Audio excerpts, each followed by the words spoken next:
Hello, fellow Movie Crusaders, and welcome to another episode of Sean's Movie Crusades. My name is Sean Wasserkrug, and today we're going to be reviewing a film that, up until about a week or two ago, I would say most people never really heard of. But a trailer got released for this movie, and it literally has been the talk of Twitter and memed and kind of joked at for the better part of the last week and a half, and that's Money Train. Now for me, I only stumbled upon Money Train because, like most people who know the lead actor in this film, I'm obviously a professional wrestler fan.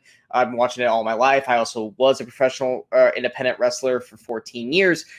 So naturally, because I follow the news for wrestling and look up stuff wrestling related, this trailer stumbled upon me. And it stars WWE wrestler Edge, aka Adam Copeland, and the trailer was so intriguing. And if you haven't seen the trailer, go check the trailer out real quick because you're just kind of not expecting what is said during it. But yeah, and because of word of mouth and people discussing this trailer, I kind of just had to check it out. I mean, I was not expecting anything great. I was expecting it obviously to be awful. A lot like Mel Gibson's Force of Nature a couple weeks back. But I went ahead and checked it out, and here is the review. So for the whole plot of Money Plane, the main plot is a professional thief played by Adam Copeland with a $40 million in debt and his family's life on the line must commit one final heist to rob a futuristic airborne casino filled with the world's most dangerous criminals. And that's pretty much it in a nutshell. There's not really much more to the film than the plot itself. Obviously, like I said, Adam Copeland plays the main character, Jack Reese. You got Kelsey Grammer, who plays, he's got a lot of names, but he mostly goes by the Rumble in this movie. He's the guy who hires or who Jack owes the debt to and wants him to rob the Money Plane. You also got Thomas Jane as Harry, who plays Jack's best friend. You got Denise Richards, who plays Adam Copeland's wife, Sarah. You got Katrina Norman, who plays Isabella, who's one of Jack's buddies. You got Patrick Lamont Jr., who plays Trey. And then also, three people that I did not expect, but when they popped up on the cast list as I was watching the beginning, was kind of shocked. The three Lawrence brothers, Joey Lawrence, Matthew Lawrence, and Andrew Lawrence. I haven't seen them all three together probably since the Lawrence Brothers TV show and stuff like that. So that was kind of funny seeing them pop up in a movie together. Like, who do they know of the directors that got all three of them in a movie together? And it was just one of those nostalgia 90s things that I saw all three of them together. But I mean, this cast, if this was early 2000s, even late 90s, this would be a star cast of people in it. But nowadays, a lot of these actors, they're just kind of just doing things to make money now, hence probably why this movie was made. So it's not really, in terms of names, it's got a bunch of big names in the movie, but in terms of quality of what they've done a lot lately, it's definitely not very high on anyone's list. So, like I said, I went in with the lowest expectations for this movie. I just kind of wanted to check it out. Now, the movie itself, is it good? No. Is it bad?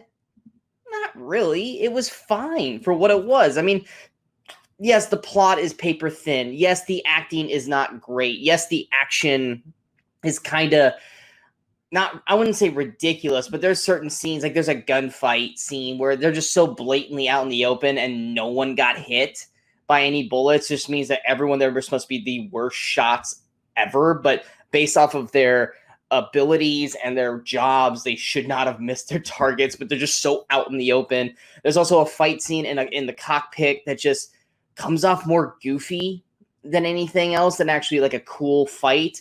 But God help me, I was intrigued the whole way through the movie. I mean, it kept me locked in the whole way through. I think Kelsey Grammer's having a whole lot of fun, kind of playing this, not necessarily over the top, but just really chewing up the scenery as the villain of, aka the Rumble. I think Joey Lawrence as the concierge, I think, is having a lot of fun. Matthew Lawrence as the cowboy, he overacts the hell out of it.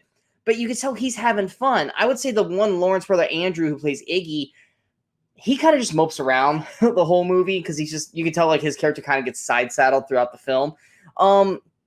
Thomas Jane looks like he's having fun. He only has a few scenes, but he's doing solid work there. Denise Richards literally only has like 1-2 scenes in the movie. She's kind of pointless in this film. And Adam Copeland does a solid job as the lead. He's not obvious, like he's been on TV shows like Vikings and stuff like that. He's not a bad actor. I mean, he's not like top tier level acting. You know, he could get there one day. I mean, we all remember what Batista and The Rock were like when they first started out as acting, or even John Cena for that matter. They all got better. And with Adam Copeland, he could get better. He just needs kind of more opportunities to kind of work his craft and make himself better. But he was fine in the movie itself. It's just that the dialogue is lacking in this film. The plot is lacking. There's a lot of stuff that's talked about during the movie that you think, oh, we're going to touch on that or we're going to go to this. And it just never happens. Mainly, inevitably, the words that are said in the trailer that made everyone intrigued in this movie in the first place never happened in this movie, which I guess is kind of a good thing.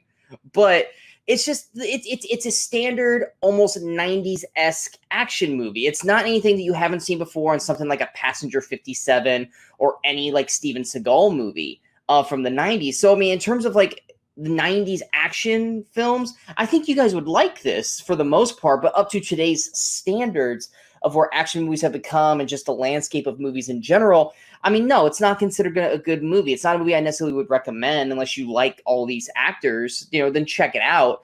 But it wasn't the worst thing I've seen this year. By far. It wasn't even in the top 4 worst things I've seen this year. So going to a more recommendation, like I said, if you like these people and you just kind of want to check out what this movie's about, go right ahead. It's not going to hurt you. It's less than 90 minutes long. It just kind of is what it is. They go on this mission and the mission goes. Now, I do say that their mission just seems for as extravagant and as hard as this plane is supposed to be to hack into, break into, take control of, their plan is pretty bare bones. Like, I could come up with a better plan than what they do in this movie. And they just kind of like, all right, this is the plan. This is what we're going to do. Let's do it. And it's just like, that's it. Like, there should be more to it than this. But hey, it's Money Plane. It's not trying to be this extravagant film. It's very bare bones. And that's basically it. So, I mean, going to my overall score for Money Plane, like I said, I didn't hate it. So I'll give it a 4 out of 10. I think it did an okay job. And I think everyone in the film, like, yes, there's some bad acting. There's 2 like side villain characters that are just horrifically bad actors in this movie. But I mean, other than that, for the most part, it's not the worst thing out there. I don't know if you need to spend like $5, $6, $7 on it to rent it off Apple TV or anything like that. But if it's something that ever gets caught on TV, if it ever gets released on TV or something like that, I mean, it's definitely worth checking out if you want to watch kind of like a nostalgia 90s kind of action film. But yeah, I hope you guys enjoyed this review. If you guys did, go ahead and hit that like button. If you guys feel like this review is worth sharing, go ahead and hit that share button. But most importantly, don't forget to hit the subscribe button to the channel so you guys stay up to date with all the latest videos that pop up on Sean's Movie Crusades. And of course, don't forget to follow us on all those social media outlets you see below.